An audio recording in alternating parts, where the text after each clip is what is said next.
நான் அதிகாரிய எதிர்த்து பேசினதுக்காக punishment transfer போட்டதா சொன்னீங்க. நான் எந்த அதிகாரிய எப்ப எதிர்த்து பேசினேன்? என்கூட வேலை செய்ற ஒரு உமன் போலீஸ டியூட்டில இருக்கும்போது ஒரு குடிகாரன் அடிச்சு கீழ தள்ளிவுட்டு, அந்த பொண்ணுக்கு கையில காயமாயி திண்டுக்கல் மாவட்டம் பழனி ரயில்வே போலீசில் ஏட்டாக பணியாற்றி வந்தவர் தமிழ்செல்வி. இவர் சமீபத்தில் திருச்சி ரயில் நிலைய பணிக்கு மாற்றம் செய்யப்பட்டார். இந்நிலையில் தனது ராஜினாமா கடிதத்துடன் குரல் பதிவு ஒன்றை போலீஸ் வாட்ஸ்அப் குழுவில் பகிர்ந்துள்ளார். அதில் அவர் கூறியுள்ள செய்திகள் வெளியாகி பரபரப்பை கிளப்பி வருகிறது. போலீஸ் துறையில் நேர்மையாக பணியாற்றுபவர்களுக்கும் குற்றங்கள் நடந்தால் துணிந்து கேள்வி கேட்பவர்களுக்கும் மன உளைச்சல் ஏற்படும் வகையில் பணியிட மாற்றம் டார்ச்சர் செய்வது தொடர்ந்து வருகிறது எனவும், பழனியில் பணியாற்றிய போது இன்ஸ்பெக்டர் ஒருவரால் பாலியல் டார்ச்சருக்கு ஆளானதாகவும், இன்னும் அவர் தான் பல கொடுமைகளை அனுபவித்ததாகவும் அக்குரல் பதிவில் தெரிவித்துள்ளார். என்னைய மட்டும் உடனே திண்டுக்கல் இன்ஸ்பெக்டர் ரிலீவ் பண்ணிட்டாரு. நான் அதிகாரியை எதிர்த்து பேசினதுக்காக பனிஷ்மெண்ட் ட்ரான்ஸ்ஃபர் போட்டதா சொன்னீங்க. நான் எந்த அதிகாரிய எப்ப எதிர்த்து பேசினேன்? என்கூட வேலை செய்ற ஒரு உமன் போலீஸ டியூட்டில இருக்கும்போது ஒரு குடிகாரன் அடிச்சு கீழ தள்ளிவுட்டு, அந்த பொண்ணுக்கு கையில காயமாயி, யூனிஃபார்ம் எல்லாம் கிழிஞ்சு, ரத்தம் ஒழுகுனதோட பப்ளிக் கூட்டிட்டு வந்தாங்க. அந்த அடிச்சவனையும், இந்த போலீஸையும் ஸ்டேஷனுக்கு பப்ளிக் கூட்டிட்டு வந்தாங்க. அப்ப எஸ்ஐ பொன்னுச்சாமி சார் வந்து, அந்த பொண்ண ஏன்னு கூட கேட்கல.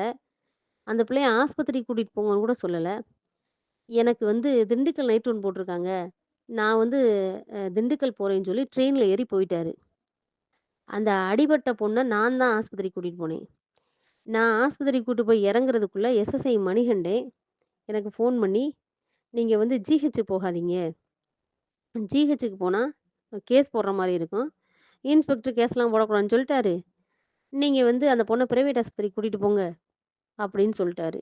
நான் வந்து ஆஸ்பத்திரிக்கு கூட்டு போய் அந்த பிள்ளைய பார்த்துட்டு, ட்ரீட்மெண்ட் பார்த்துட்டு திரும்ப ஸ்டேஷனுக்கு வர்றதுக்குள்ள, அந்த அடிச்சவன எந்த கேஸும் போடாம, ஒண்ணும் பண்ணாம ஸ்டேஷன்லேருந்து அனுப்பிச்சுட்டாங்க. இப்படி வந்து உங்க வீட்ல ஒரு பொம்பள பிள்ள அடிபட்டு, இப்படி யூனிஃபார்ம் கிழிஞ்சு ரத்தத்தோட நிக்கும்போது, "இல்ல எனக்கு நைட் ரவுண்ட் போட்டாங்க" அப்படின்னு சொல்லி, "நீங்க போயிருவீங்களா சார்?" அப்படின்னு சொல்லி நாங்க கேட்டோம் மேடம். உண்மதான்.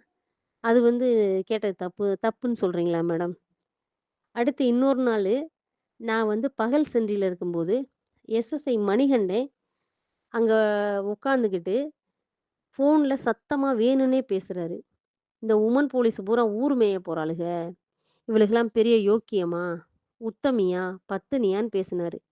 அப்ப நான் அவர எதிர்த்து தான் மேடம் பேசினேன். நான் ஒரு உமன் போலீஸ் இப்படி யூனிஃபார்ம் போட்டு முன்னாடி உட்காந்துருக்கும்போது, நீங்க பொதுவா எல்லாரையும் உமன் போலீஸ் எல்லாம் ஊர் மேய போறாளுகன்னு பேசுறீங்களே! இது உங்களுக்கே நியாயமான்னு எதிர்த்து தான் மேடம் கேட்டேன். ஆமா மேடம், கேட்டது தப்பு தான் மேடம்.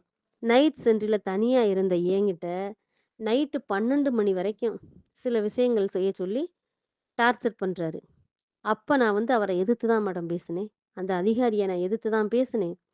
நீங்க ஒரு உமன் இன்ஸ்பெக்டரா சொல்லுங்க மேடம். நான் வந்து எதிர்த்து பேசினது தப்புன்னு சொல்றீங்களா மேடம்? கண்டிப்பா உங்களுக்கு காமிச்சிருப்பாங்க, சொல்லியிருப்பாங்க.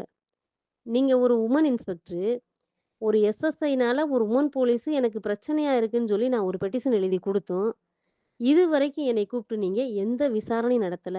எனக்கு என்ன பிரச்சனைன்றத நீங்க இதுவரைக்கும் கேட்கல. நீங்க வந்து நான் திண்டுக்கல் இன்ஸ்பெக்டர்ட்ட சொல்ல முடியாத விஷயத்த கூட, நீங்க என்னைய கூப்பிட்டு கேட்டிருந்தீங்கன்னா, நான் கண்டிப்பா சொல்லியிருப்பேன். ஆனா கடைசில பாதிக்கப்பட்ட எனக்கு வந்து பனிஷ்மென்ட் ட்ரான்ஸ்ஃபர் போட்டீங்க. நானும் உத்தரவுக்கு கட்டுப்பட்டு திருச்சி ஸ்டேஷன்ல வந்து ரிப்போர்ட் பண்ணிட்டேன். நானும் போய் திருச்சி ஸ்டேஷன்ல வேலை பார்த்துட்டு இருந்தேன். அப்ப என்னைய அனுப்பல. எனக்கு ரொம்ப சிரமமா இருந்துச்சு. எனக்கு மன உளைச்சல். எனக்கு எந்த ட்ரெயின பார்த்தாலும் போய் விழுகலாம், விழுகலாம். பிளாட்ஃபார்ம்ல நின்னுட்டு இருந்தா எந்த ட்ரெயின பார்த்தாலும் போய் விழுகலாம், விழுகலாம்ன்னு எனக்கு தோணுச்சு. நம்ம சரி இப்படியே நம்ம நின்னுட்டே இருந்தோம்னா நம்ம விழுந்து செத்துருவோம் அப்படின்றதுக்காக திரும்ப நான் 17ஆம் தேதி திரும்ப நான் வந்து எஸ்பி சார பார்க்கறதுக்காக நான் ஆர்பிஓக்கு வந்திருந்தேன். எஸ்பி சார்ட்ட நீங்க என்னைய பேசவே விடல. நான் எங்க திண்டுக்கல் இன்ஸ்பெக்டர பத்தியோ, இல்ல நடந்த வேற விஷயங்கள பத்தியோ ஏதாவது சொல்லிருவணும்னு. ஏன்னா, அங்க என்ன நடந்துச்சுன்றது உங்களுக்கு நல்லாவே தெரியும். நீங்க திண்டுக்கல் இன்ஸ்பெக்டருக்கு ஆதரவா நீங்க வந்து பயங்கரமா அவர காப்பாத்துறதுக்கான வேலையில நீங்க வேலைய செய்றீங்க. நான் எங்க எஸ்பி சார் கிட்ட சொல்லிருவணும்னு நீங்க என்னைய பேசவே விட மாட்றீங்க. நீங்க குறுக்க விழுந்து தடுக்காத ஒண்ணு தான் மேடம் கொற. அந்த அளவுக்கு என்னைய ஆஃப் பண்றீங்க. நீங்க "அப்பா நீங்க ஒண்ணும் இல்லப்பா. நீங்க போங்கப்பா. நாங்க டிஎஸ்பி மேடத்திட்ட சொல்லிர்றோம்ப்பா. நீங்க போங்கப்பா. உங்களுக்கு ஓடி போட்டுருவாங்கப்பா" அப்படின்னு சொன்னீங்க. எஸ்பி சாரும் சொன்னாங்க, "நீ திருச்சிக்கே நீங்க வர வேணாம்மா. நாங்க டிஎஸ்பி மேடத்துக்கு ஆர்டர் போட்டுருவோம். நீங்க போய் நாளைக்கு காலையில டிஎஸ்பி மேடத்த போய் பாருங்க. மதுரை டிஎஸ்பி மேடத்த உங்கள வந்து எடுத்துக்குவாங்க டியூட்டிக்குன்னு" சொல்லி அனுப்புனாங்க. நானும் அதுக்கு அடுத்த நாள் வந்து போய் டிஎஸ்பி மேடத்த போய் பார்த்தேன். மேடம் என்ன சொல்ட்டாங்கன்னா, "நீங்க என்னோட சப் டிவிஷனா இருந்தா நான் உங்கள எடுத்துக்குவேன். நீங்க அடுத்த சப் டிவிஷன்ல இருக்கிறதுனால, உங்கள வந்து எஸ்பி ஆஃபீஸ்லருந்து ஆர்டர் போட்டா மட்டும் தான் எடுக்க முடியும்னு" சொல்லி தெளிவா சொல்லி அனுப்பிட்டாங்க. நானும் சரி போட்டுருவாங்க, ஆர்டர் போட்டுருவாங்கன்றதுக்காக வெயிட் பண்ணி பார்த்தேன். என்னால அதுக்கு மேல ஒண்ணும் பண்ண முடியாதனால, நேத்து நேத்து 21ஆம் தேதி நான் வந்து எஸ்பி சார பார்க்கறதுக்காக நான் ஆர்பிஓக்கு வந்தேன். நீங்க என்னைய எஸ்பி சார பார்க்கவே உடல. பார்க்க விடாமயே நீங்க எனக்கு இன்னொரு டைரக்ஷன் குடுக்குறீங்க. நீங்க நாளைக்கு போய் டிஎஸ்பி மேடத்த போய் பாருங்கன்னு. நான் உங்ககிட்ட அப்பயே சொன்னேன். மேடம் நான் ஏற்கனவே டிஎஸ்பி மேடத்த போய் பார்த்தேன். அவங்க இந்த மாரி நீங்க வேற சப் டிவிஷன்ல இருக்கிறதுனால நானா உங்கள எடுக்க முடியாது. எஸ்பி ஆஃபீஸ்லேருந்து ஆர்டர் போட்டா தான் எடுக்க முடியும்னு சொல்லிட்டாங்க மேடம்னு சொன்னேன். ஏற்கனவே மன உளைச்சல்ல இருக்க என்னைய, நீங்க வேணுன்னே திண்டுக்கல் இன்ஸ்பெக்டர் பேச்ச கேட்டுக்கிட்டு, மதுரைக்கும் திருச்சிக்குமா அலக்களிக்கிறீங்க. நான் எந்த தவறுமே பண்ணாத என்னைய ஏன் இப்படி இப்படி வந்து பழிவாங்குற விதமா ஏன் நடந்துக்கிறீங்க? 7 வருஷமா ஒரே ஸ்டேஷன்ல இருந்துட்டீங்க அப்படின்னு என்னைய சொல்றீங்க. நீங்களும் தான் மேடம் 7 வருஷமா ஒரே இடத்துல எஸ்பி இன்ஸ்பெக்டராவே இருக்கீங்க. எஸ்பி ஐயாவே என்னோட நிலைமைய புரிஞ்சுகிட்டு என்னைய பழனிக்கு ஓடியா போடச் சொல்லியும், நீங்க திட்டமிட்டு வேணுன்னே திண்டுக்கல் இன்ஸ்பெக்டர் பேச்ச கேட்டுக்கிட்டு, வேணும்னே என்னைய போட மாட்றீங்க. மேடம் இவ்வளோ கஷ்டப்பட்டுலாம் நீங்க என்னைய பழி வாங்கவே தேவையில்ல மேடம். நானே வேலைய விட்டு போயிர்றேன் மேடம். இதுதானே மேடம் உங்களுக்கு வேணும்? நான் இப்படி பண்ணிட்டேன் அப்படின்றதுக்காக, எனக்கு எதிரா எதுவுமே இல்லன்னாலும், இல்லாத ஆதாரங்களெல்லாம் நீங்க புதுசா எதையும் உருவாக்க வேணாம். ஒண்ணும் நீங்க தேட வேணாம். இதுவரைக்கும் நீங்க சொன்ன பொய்கள மாத்தி, இன்னும் கொஞ்சம் பொய்கள சேர்த்து சொல்லப் போறீங்க அவ்வளோதானே. நீங்க ஒரு உமன் இன்ஸ்பெக்டரு, நான் ஒரு உமன் போலீஸு, பாதிக்கப்பட்டேன்னு தெரிஞ்சும், நான் எந்த தப்புமே பண்ணலன்னு உங்களுக்கு நல்லா தெரிஞ்சும், நீங்க தப்பு பண்ண ஆஃபீசருக்கு ஆதரவா செயல்பட்டு, எனக்கு எந்த ஒரு நியாயத்தையும், எந்த ஒரு நீதியுமே நீங்க செய்யல. மறுபடியும் என்னைய அலக்களிச்சு, ஏற்கனவே மன உளைச்சல்ல இருந்து நான் உங்ககிட்டயே சொன்னேன். மேடம் எனக்கு எந்த ட்ரெயின பார்த்தாலும் விழுகணும்னு தோணுது மேடம்ன்னு நான் உங்ககிட்ட ஒரு உமன் போலீஸு, ஒரு உமன் இன்ஸ்பெக்டர்ட்ட சொல்றேன். நீங்க மறுபடியும் என்னைய தேவையில்லாம அலக்களிக்கிறீங்க. மன உளைச்சல தான் ஏற்படுத்துறீங்க. மேடம் இந்த காவல்துறையில அதுவும் உங்ககிட்ட எனக்கான நியாயம் கிடைக்கும்னு இருந்த என்னோட கொஞ்ச நெஞ்ச நம்பிக்கையும் எனக்கு போயிருச்சு மேடம். என்னோட நியாயத்த எங்க கேட்கணுமோ, இல்ல எங்க தேடணுமோ நான் அங்க கேட்டுக்கிறேன் மேடம்.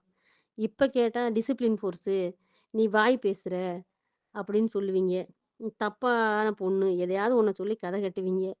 தப்பா பேசின ஆஃபீசருக்கும், அதிகாரிக்கும் சப்போர்ட் பண்ற நீங்க, எதுவுமே பண்ணாத ஒரு உமன் போலீஸ அலைய விட்டு வந்து தவிக்க விடுறீங்க.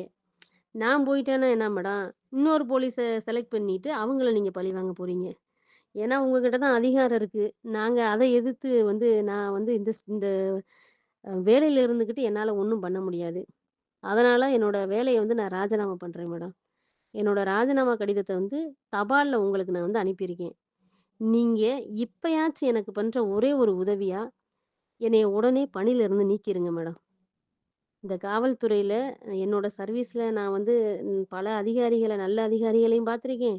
மோசமான அதிகாரிகளையும் பார்த்துருக்கேன். எல்லார்கிட்ட இருந்தும் எனக்கு வந்து அனுபவங்கள் கிடைச்சிருக்கு. அந்த அனுபவத்துக்கு நன்றி மேடம். இந்த காவல்துறைக்கும் நன்றிங்க மேடம்.